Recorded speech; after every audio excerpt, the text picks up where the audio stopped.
Hey YouTube, GarageBoys here. Today I'm going to show you how to reprogram your key fob from factory.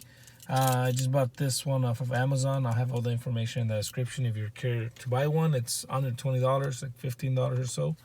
And the process is very simple. It's going to take us less than a minute. So first thing you're going to do is you're going to just grab your key and turn your switch to the on position, but don't turn on the car, just the on position.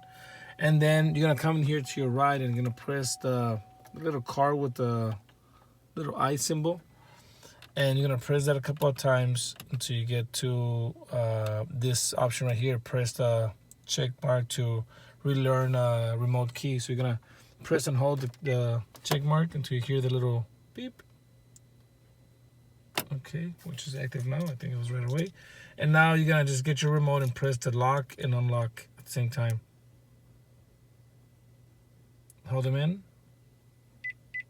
You heard the beep? Okay, that's it. Now what you're gonna do is you're gonna press the check mark again. And that's it. Turn back the lock, the key, and now there you go.